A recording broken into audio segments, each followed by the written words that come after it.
All right, welcome back to A Journey to King's Cross, a Harry Potter book podcast. We are in the middle of a Chamber of Secrets, and we have Chapter 9, The Writing on the Wall. And we have a rather miserable-looking ghost on the front cover and everything. She looks like she's literally crying a puddle, in a sense. It's Moaning Myrtle. Maybe she filled up the lake. Maybe they didn't have a lake before until she arrived.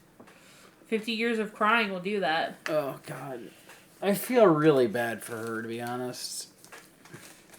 I just want to know how she affects water.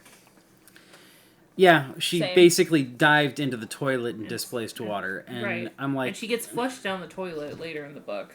I think she mentioned, like, not being able to fight against the current and everything, and so she ended up in the lake. But you're a ghost! And also, the lake? Sorry, but that seems kind of unhygienic. You know, from a muggle standpoint, I suppose. Right.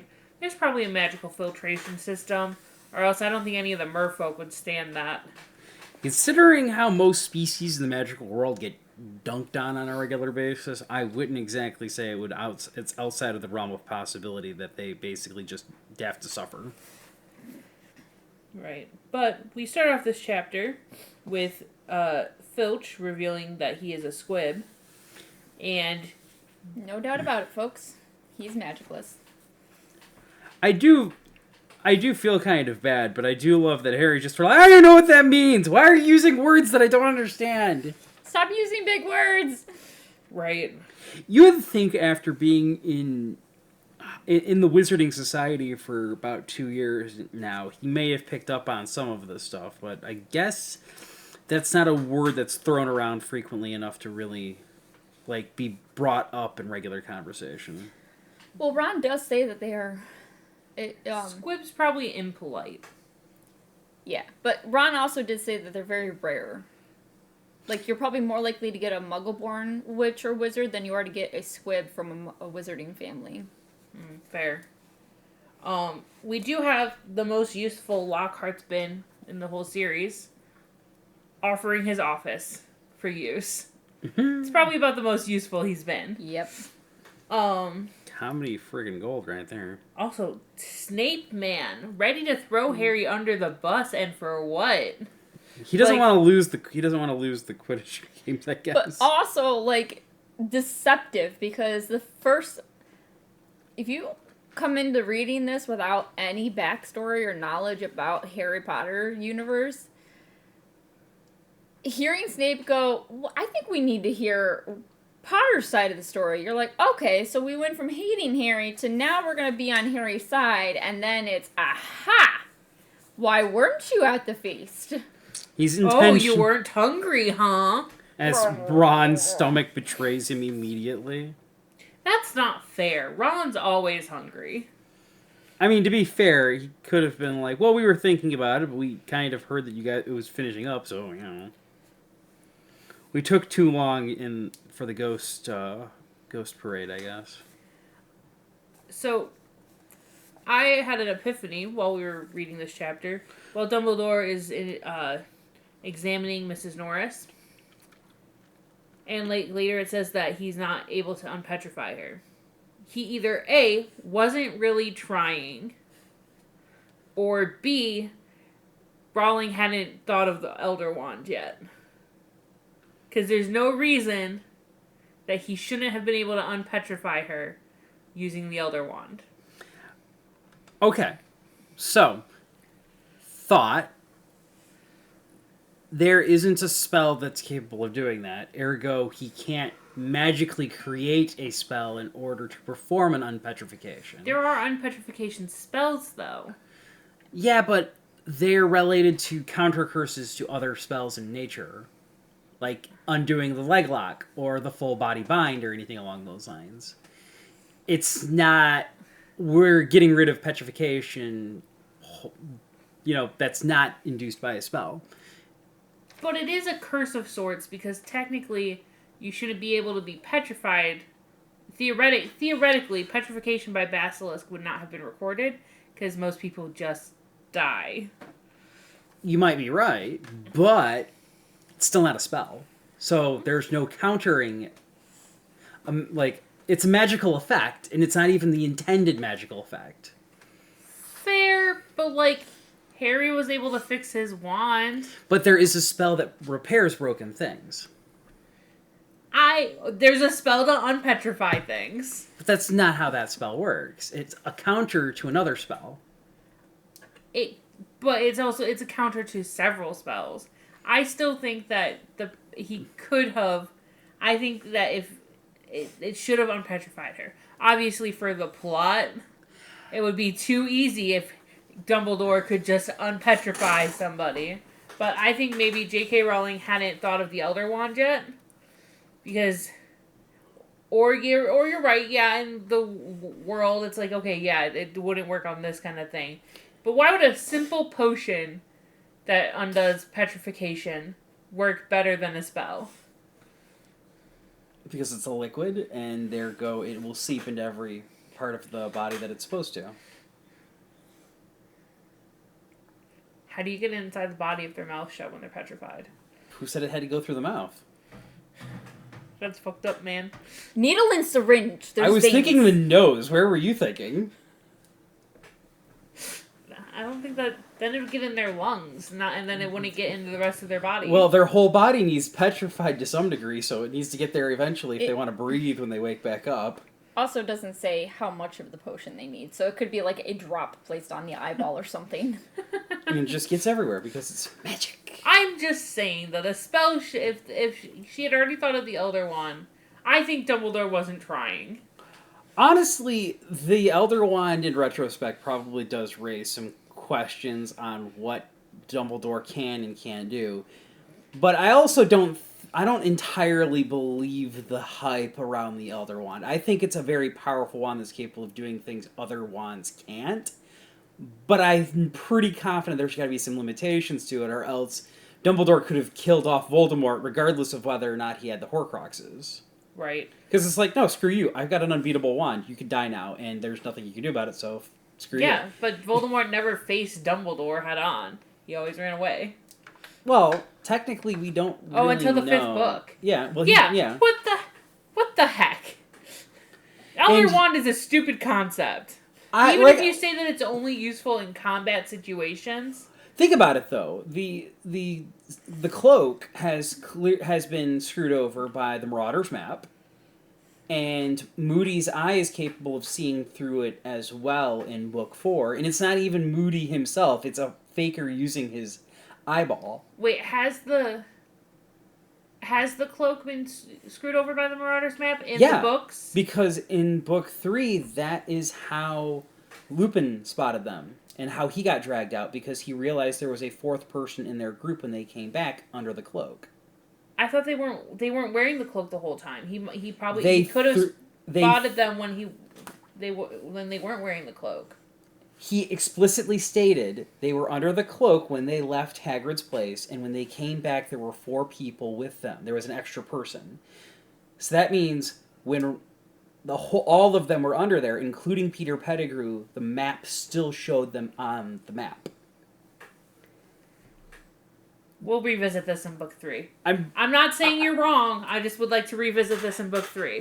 Fair enough, but I'm just saying is that all 3 of the objects in question have proven are fallible. So, theoretically speaking, the Basilisk could be one of those things that's just sort of like, haha, nope, you can't, because that could have been what Dumbledore was doing, was trying to figure out if he could actually break it with the Elder Wand, and it didn't work, and he's like, well, shit.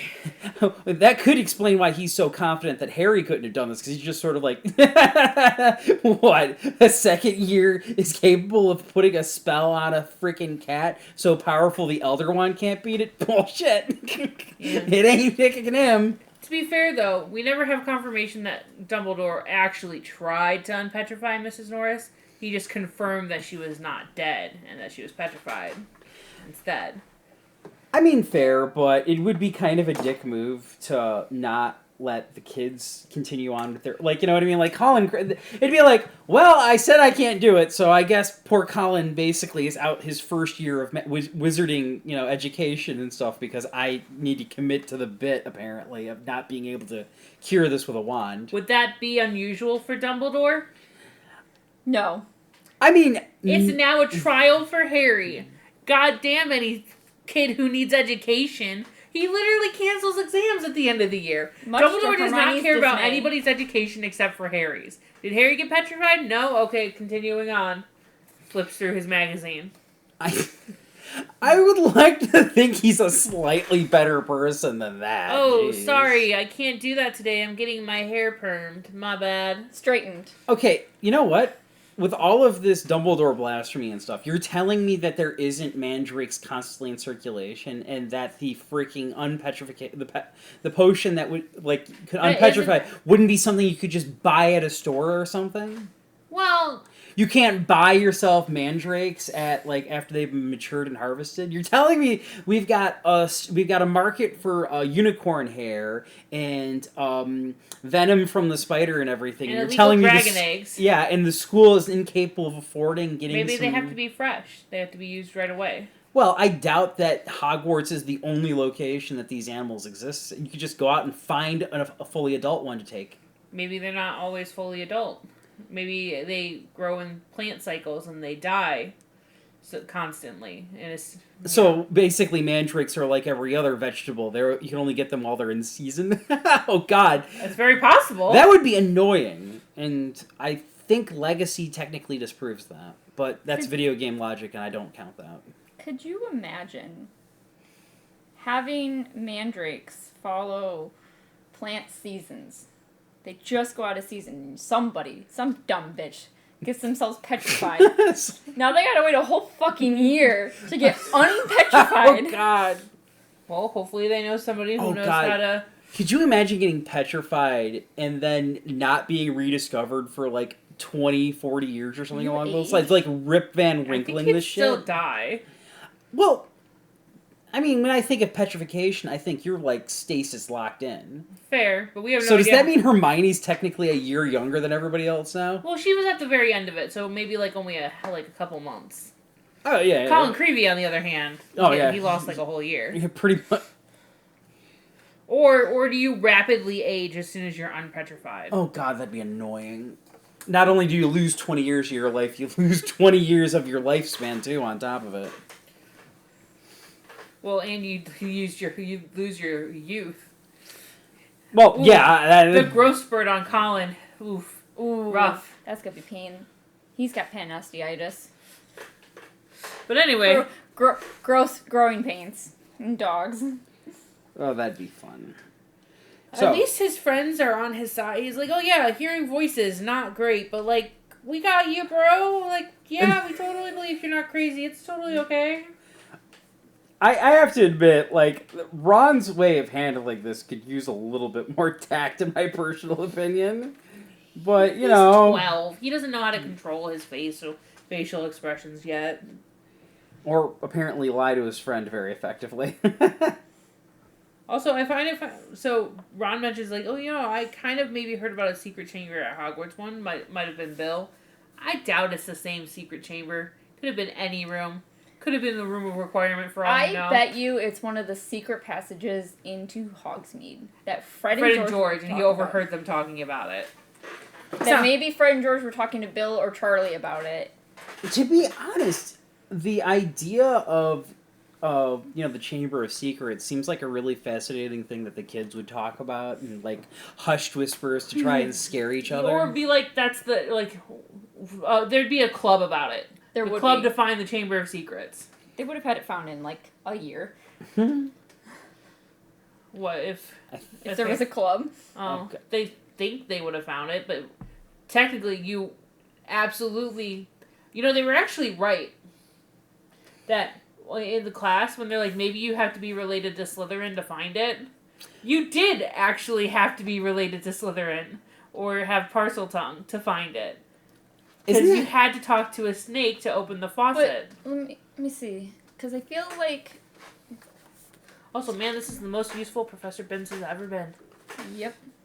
I really don't understand why they still have him acting as a teacher, to be perfectly Look, honest. man, your unfinished business was to continue teaching. You kind of had to let them do the thing, man. With how miserable this ghost sounds, I can't help but question its life choices. Or its death choices. Also, that kind of sucks that a spirit is basically taking a job that a wizard could technically be doing. What were you checking up, Randy? I was remembering the movie where Ron was like, "Hey Harry, check this out," and found the snakes on the sink. It just says that Myrtle pointed them to the sink and that they both rushed over there, and then obviously since it's from Harry's point of view, Harry saw the snakes on the toilet. I guess, yeah, technically the you don't sink. need to be related to Slytherin, but you do need to know Parseltongue. Or at least, know the words. Good thing Ron pays attention to the... Yeah, he fails in school. I don't get it. I can pick up Parseltongue. Ron is street smart, not book smart. Harry's got the talent, Hermione's got the brains, and Ron's got all the extra stuff that they might need. See, this is how they break it down. Ron the Shaggy? Yeah, pretty much. I mean, to be honest, Shaggy's got... If some unique or unusual skill needs to be had in any Scooby-Doo episode, he's Shaggy got has it. And he doesn't have it if he doesn't necessarily need it for funny value. Obviously, the guy can frickin' ski like nobody's business, but if it's more funnier that he doesn't know how to swim, he doesn't know how to swim. It's the rule of funny and the rule of cool with this guy. Because I think it was a ventriloquist in like one of the first episodes, and the swingingest gymnast in another. Oh yeah, because he jumped up off the ladder. Yeah, grabs on and perfectly swung himself through a frickin' hole that was basically maybe about as wide as his shoulder blades, basically. Where I'm like, damn, son. Maybe there's a reason in some versions of the series Daphne ends up with Shaggy after all. What? There's a couple of series after Scrappy gets introduced where they reintroduce Daphne to the gang. So it's Daphne, Shaggy, Scooby, and Scrappy-Doo running around. So weird. 13 Ghosts, it's just them plus Flim Flam and everything. And I think a couple of the adventure ones, Daphne and Shaggy are living in the same house, basically. Huh. Well, this is a Harry Potter podcast, not Scooby-Doo. Give me a minute. I will fix that real quick. I'll get a Scooby-Doo podcast going, and we will be set to go. To be fair, in the Mystery Inc. Scooby-Doo, Shaggy does have a fantasy once about being with Daphne. He hallucinates it about Daphne wanting him. Weird. Either that or it was mostly about him wishing he was Fred. It was very unclear. Or both. I have no idea what you're referring to, since I haven't watched every episode of Scooby-Doo, but that's beside my bad. Spoilers. Nah, it's fine. I think I saw an episode where they got hypnotized in Mystery Incorporated or something. The pairings are all over the place, even if everybody seems to be unconvinced Fred and Daphne are getting together. Look, man, Fred says that you call him Fred unless you're dating, and then it's Freddy, and then everyone in the gang calls him Freddy, so obviously Fred's dating everyone. Headcanon confirmed. It's one poly relationship. That would make things a lot easier. They'd have to stop fighting all the time. Anyway, back to the story at hand. We had... What's new at Hogwarts? Yeah, pretty much. I do like that both Percy and Ginny are both treated as potentially characters of interest over the course of this book. I don't think Ginny ever gets mentioned nearly as much as she does in this book. Out of this one. I wonder why she gets mentioned so much in this book. It's so weird. Haven't this foggiest. To be fair, Percy gets mentioned a lot in this book, too. I think he was supposed to be a red herring. Yeah, I think so. I mean, to be perfectly honest, they had Snape as the red herring in the first book and everything, so we need another one. They're all red herrings in this book. Literally so. It's a game of whodunit. Fun. And then it really is the plot twist of feeling like the butler did it. I mean, to be perfectly honest, it's still kind of wild to me in the grand scheme of things that, Ginny was... I feel like having Colin be the person who was given the diary would make a little bit more sense, since he being a Muggle-born and everything, it would be more reasonable that he wouldn't know the things to look out for. I do find it kind of odd that Ginny just sort of gets swept up on this when her dad has apparently told her in the past not to mess with certain like things that you don't know where they came from and stuff, you know? Oh yeah, and I'm sure Ron's been told definitely don't fly that magical vehicle that he flew. Yeah, well, that was intentionally breaking the rule. I'm just saying, since when do kids listen to their parents about everything? If you found a magical book, I'm sure you were suspicious at first, but then it seemed to be a real true friend in a household where you are alone because she's the only girl, so she's either doted on constantly by her mom in a way that's more infantizing her. Infantilizing. Whatever the word is. I'll probably go with Mitch's. But, so, like, basically being treated like the baby of the family by your mother, or ignored by all your brothers, and you have no one to talk to, except for maybe you were friends with that creepy girl who lives, like, 3 hills over. Not creepy. Strange. Weird. The weird girl. You have nobody. So, if some magical thing starts being really friendly to you, you would be like, well, maybe my dad's rules are dumb, and maybe I can trust this one. Look, man. Any theory that uses maybe that much isn't exactly sounding very convincing. It's very convincing. Kids Very. don't listen to their parents about everything. I mean, you're not wrong on that point, but one good point isn't exactly... For the sake of the plot, things need to happen. Anyway, Right. Here's another interesting tidbit. Why in the world does his portraits need their hair up? They need their beauty rest. I have no idea how I always kind of felt like the portraits were kind of stuck with their actual appearance and everything, that they wouldn't be able to change their looks, but apparently Lockhart's specific portraits need not only their beauty sleep, but they also need to actually keep up the guy's ridiculous sense of fashion or something along those lines. The fat lady, at least in the movie, I don't remember in the book, but the fat lady in movie 3, when she jumps portraits, she shows up and has... Oh yeah, she's all disheveled. She's disheveled, she's dirty. hay sticking out of her thing, she's got, like, streak marks on her face, like she's trying to hide. Oh yeah, and Sir... But I don't remember specifically if it was in the books. And they mentioned in the books, Sir Cadogan. Cadogan, he gets grass stains on his armor constantly from falling down so much and falling off his horse. And he can take his helmet off. Yeah, And but he can flip his visor open. that's only a couple of minor occasions where that's possible. You don't see Dumbledore's changing his outfit when he's in his portrait form, or any of the other maybe characters. It just depends on how vain you are. And to be honest, it gets even weirder because in Book 8, the picture of Book 7, the Ariana portrait's capable of not talking at all, but is capable of creating a pathway between the his pub and the inside of the school's room of requirement, which, I'm going to be honest, that seems to break quite a few different rules on how Hogwarts is technically supposed to operate. I think, theoretically, any portrait that's put over there, it just happens to be her portrait. Either that, or Dumbledore made it and broke many rules of Hogwarts. To be honest, the movies are even less reliable. The room provided it. That's, you know it, yep. That does remind me, though. I think it was the movies, the Fantastic Beasts movies, the second one, where people apparated onto Hogwarts grounds, which is also explicitly stated to be impossible. No. Yeah? No, Yeah? It's not impossible. It has to be allowed. Because Dumbledore can apparate in and out of Hogwarts. Really?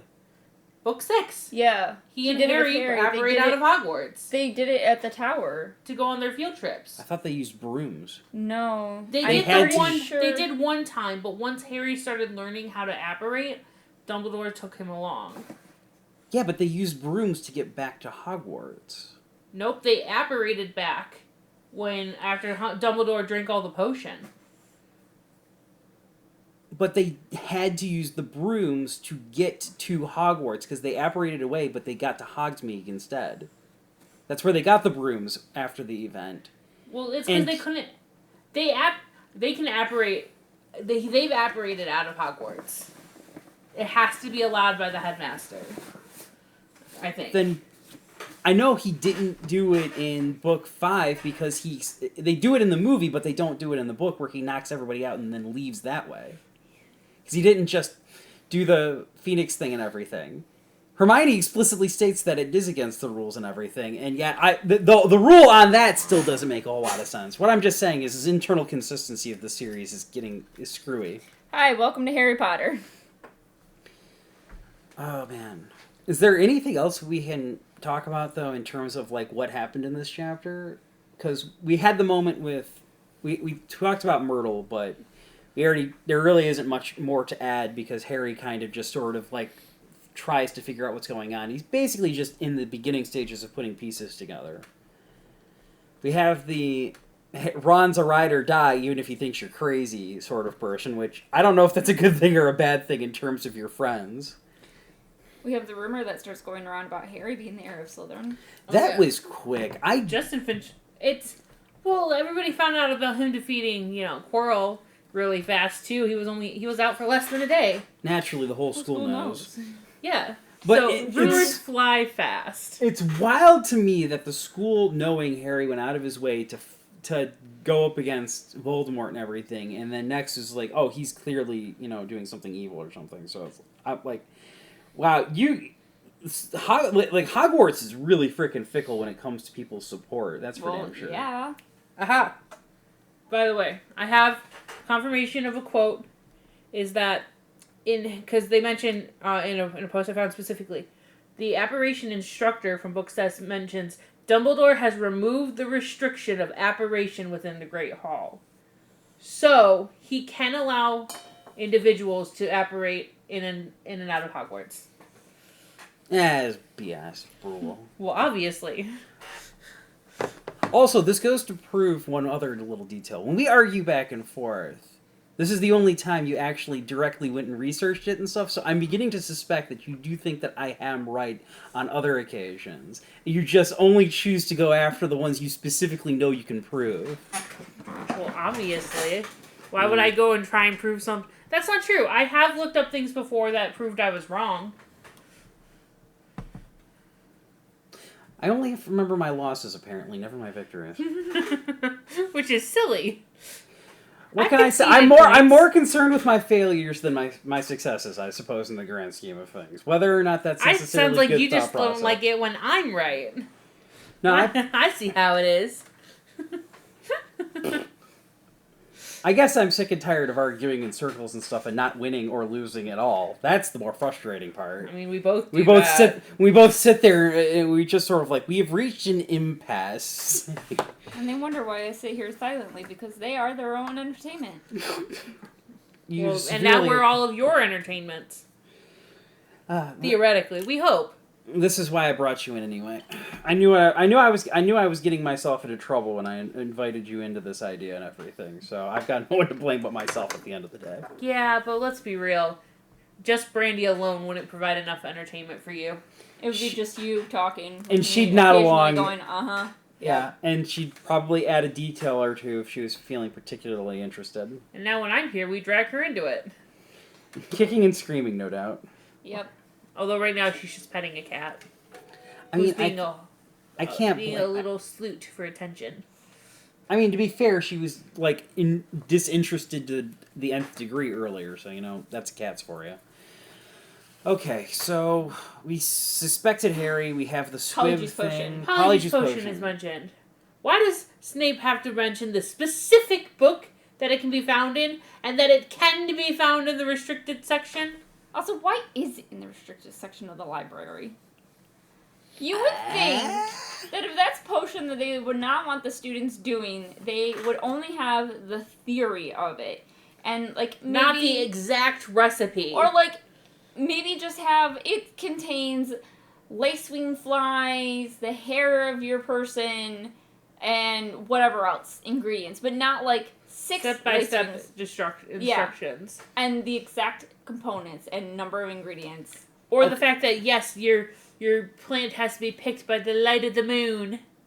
If I recall correctly, I was listening to somebody else talking about the Polyjuice potion, and I actually think that I can't remember if it was this potion specifically or what we do know of the potion ingredients for the Animagus transformation, that they all involved some sort of historical magical transformation ability to some degree. I can't remember which one it was. Probably both. But there was some history to the actual ingredients in question and everything. As for Snape, it wouldn't surprise me too much if some of the potions that they're dealing with and stuff are basically lesser variants or something along those lines. So he'd be like, okay, this potion is similar to this potion and stuff along those lines. Or because he's such a nerd, he'd be like, ah, yes, this is also a potion where you have to pick the things by the light of whatever. Oh, God. I can totally see him being that big of a potions nerd and stuff along those lines where he'd just randomly go off on tangents. It would explain why some people have a difficult time learning in his class, as if he literally goes 30 minutes basically of their overall class time talking about something irrelevant to what our potion we're actually making today is. Snape has ADHD. We heard his freaking speech in the first book. He's so extra it hurts. Right? But I also the idea of... Oh, sorry. Oh, no. I was going to say, the other reason they have a hard time learning in his class is it's not like they can reference the potion later. Because he makes his own it's all his own instructions because he writes them all on the board. The books are practically useless. I honestly, that's also kind of like a hindrance to the students. Be like, if you're not paying attention in class, you're screwed, basically. It's a miracle Hermione can actually do a good job in potions. Because I bet she tries to memorize the potions ahead of time, and then he writes them down, and it's probably different than the book. Yeah. Potions is cooking. Hermione does baking.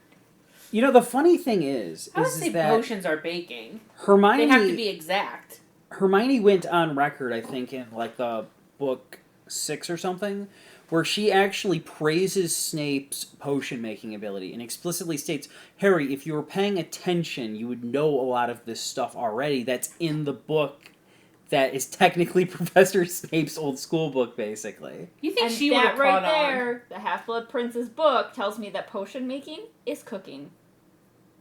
Well, just because he can modify it doesn't mean it's... But he's modifying for it to work better.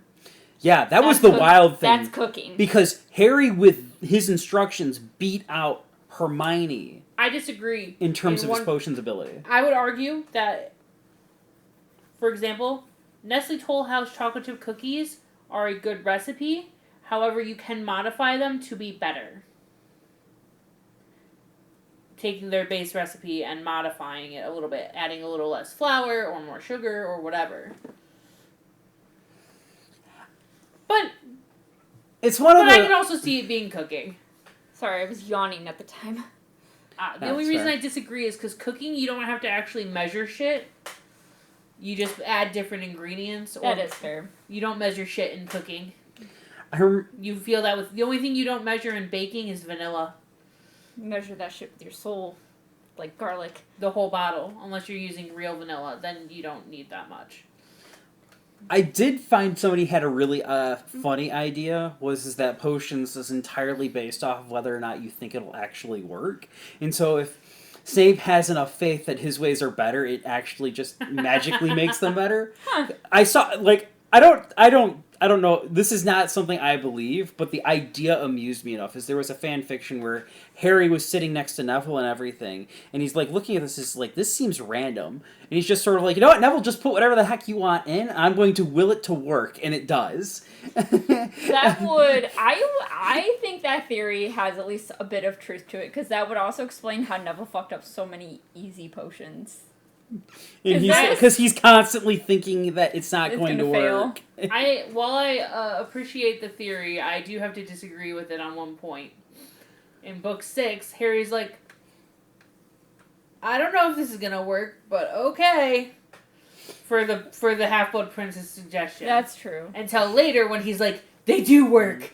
It's magic. I think when he first tries them, he just kind of gives it a shot, and he's like, I don't know, whatever. To be fair, Harry... He has faith in it working. Maybe Snape's faith in his own instructions is so great that it overwhelmed Harry's doubt just perfectly. That's fair. Like like I said, I like the idea that when we get potion ingredients, it's usually got some sort of historical folklore behind it into why it would operate and actually do its intending. Also, I don't know if we touched on this when we were talking about the Potions Master chapter in book 1. I am thoroughly convinced there's got to be a black market for like celebrity hair and stuff, because you can't tell me that there wouldn't be some kinky ass people who are like, I'm not feeling like I want to have sex with my husband today. I'm going to turn him into Brad Pitt or something 100%. else. That's where all our Elvis competition king or winners come in. Oh God, could you? Good thing Harry's a minor. The wild thing though is if you think about it even more, people are constantly cutting celebrities' hair as like a souvenir in a sense. So it makes you wonder if maybe there was a wizard running around, realized I could turn into that person and take advantage of their fame, and then everybody else started grabbing hair as just sort of this weird all the Elvis thing sightings. To it's just a wizard being Elvis. All of the Elvis sightings. I mean, unless you're a fan of the True Blood books, and then it's a vampire. But I digress. Oh God, we're getting way off topic here. No, we're talking about the Polyjuice Potion, which is brought up. Well, we landed on True Blood. We're getting off topic. We hit Harry Potter earlier, and I doubt it makes that big of a difference. Will you stop knocking stuff over, Pixie? She's scared herself. What else is new? She watched it fall and still got scared. She put herself in timeout. Jesus, my cats make no sense. Anyway, oh man. Myrtle, ghosts make less sense. Snape is a dick. Colin gets swept off into the background again. Ginny's mentioned. Percy's mentioned. Percy and Ron fight. Yeah, that continues Not on. fist fights, but it's kind of wild that Percy seems so much more interested in trying to get Ron away from the bad influences and stuff, in a sense. I don't understand why. He doesn't... we never get word from anybody else in the family that Percy tries to contact them. But we do know that he's not talking to his parents. So it's one of those weird things where it's like, did he only do this for Ron? Or did he try to talk to Ginny about not siding with them and stuff along those lines during that event? It makes me wonder if maybe Percy has a deeper affection towards Ron compared to the rest of his family, since Ron is similar in his book as a bit of an outcast in the family. Maybe. Or maybe he just thinks that Ron...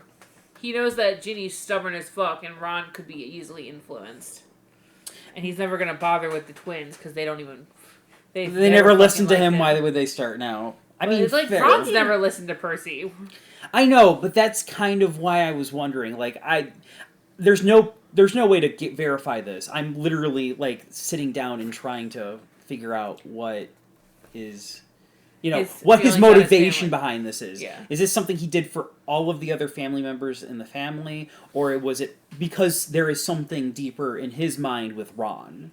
I don't know. But speaking of the twins and their Weasley's wizarding wheezes, what the hell were their long ear listening tactics? They could have just used that to listen into the Slytherin common room instead of Polyjuice. Well, how do you get through a freaking brick wall? I don't know. We'll cross that bridge later. They did have problems with doors in the past and everything. That's fair. So the only reason they could listen into the order was because they were loud enough and the ear got close enough, and there wasn't a portrait in the way. They started spelling the door later.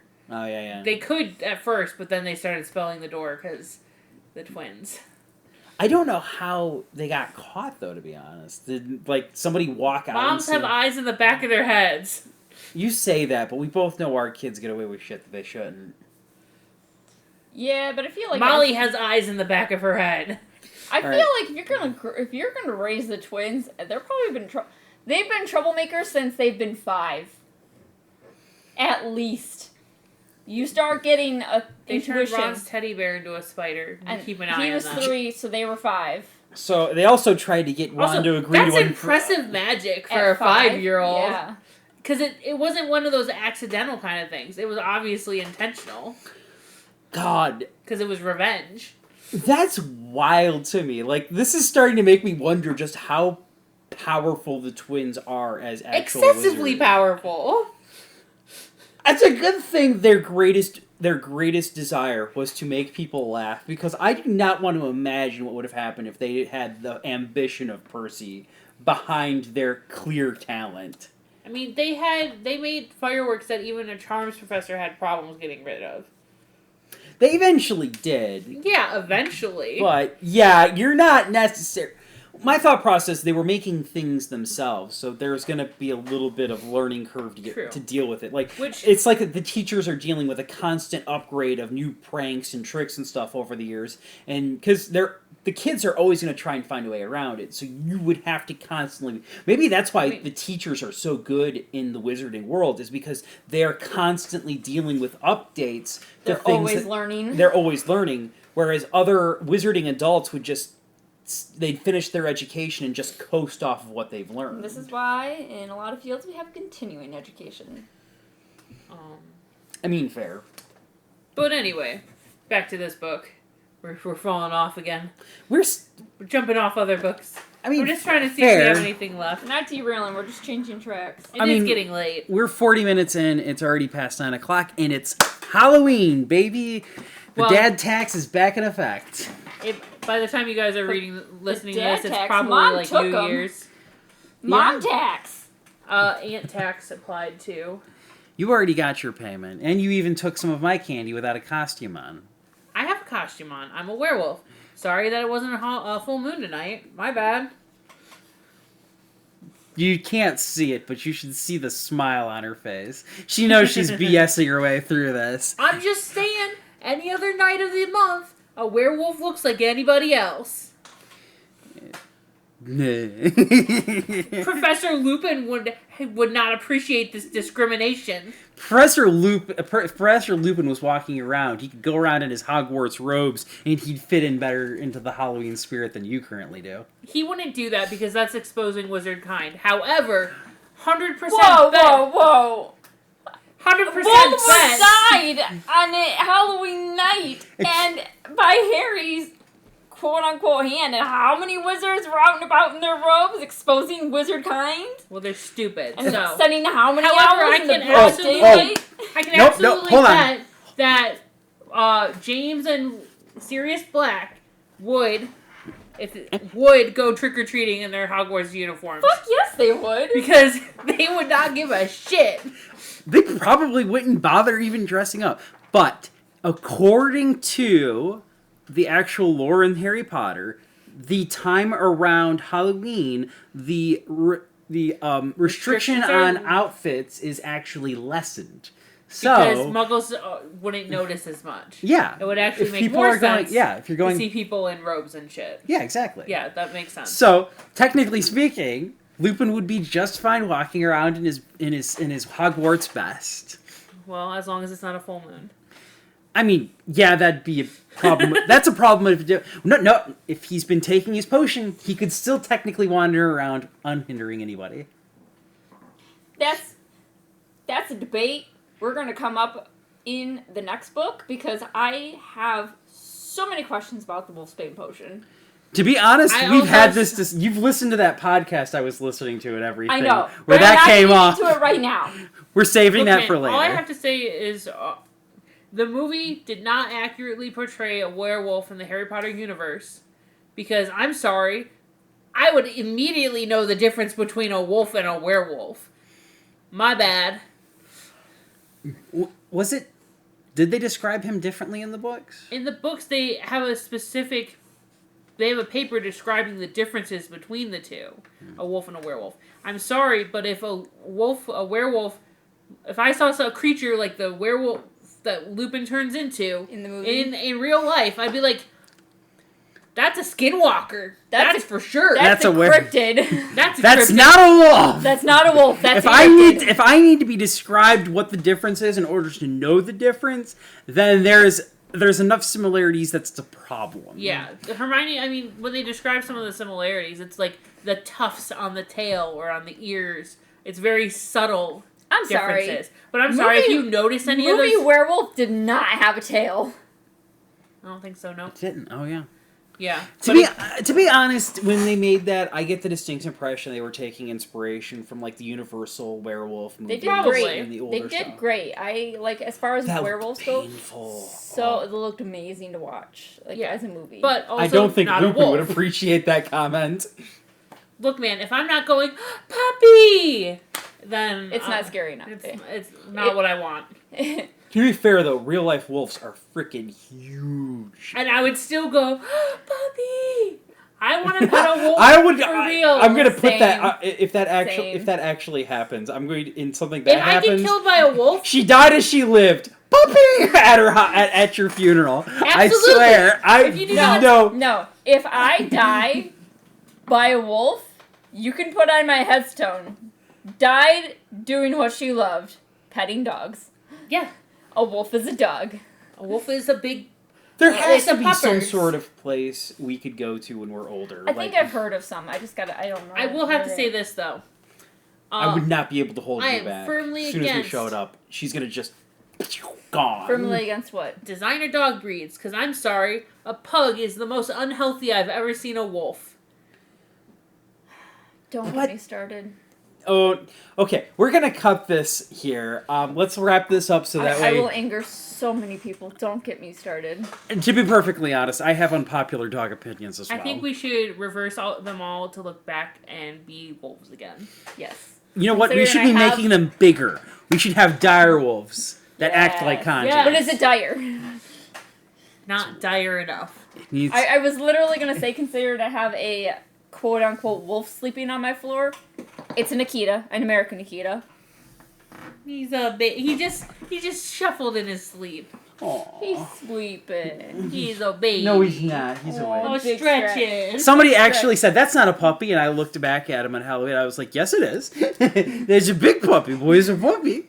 He's a puppy. Quite a few people saw him because he would come up there to keep an eye on me while I was out there Yeah. handing out candy.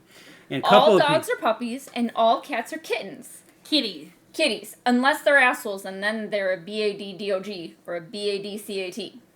Bad dog, bad cat. All right, let's wrap this up. Sadly,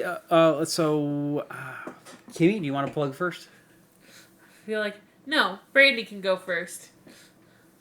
Well, I don't want it, but I'm gonna. Okay, fine. Mitch can go first. All right, you can catch me at Twitch on Wednesdays, a little after 8 o'clock. Cole Sanders. I occasionally play games I'd like to touch on to make sure I get my dailies in, and sometimes I play Persona 5 Golden. I'm getting close to finishing that up and everything. That's 8 p.m. Central Standard Time. What she said. You can find me on YouTube/FlossTube under Brandy Wine Stitches, where you can keep up on all of my crochet, cross stitch, fiber arts projects. Right now it's all crochet. And then on the rest of the social medias, you can find me under Hockeytown Candle Co. Huh, I just realized we're about halfway through the book. Wow. Yeah, you said that at the beginning. And Kimmy, No, I where can didn't. they find You you? did. Huh. You I can didn't. find me on social media at Luna's Creation Corner, where I post a lot of the stuffed animals I make. There's that Hopefully, bookmark. by the time you're reading this, I'll have a ton more Pokemon stuffed animals posted. But that's where you can find me. So, I hope you enjoyed listening. Please like and subscribe. Drop a comment if you feel like we said something wrong, or you disagree with us, or if you think we did something right. But until next week, keep your wands at the ready.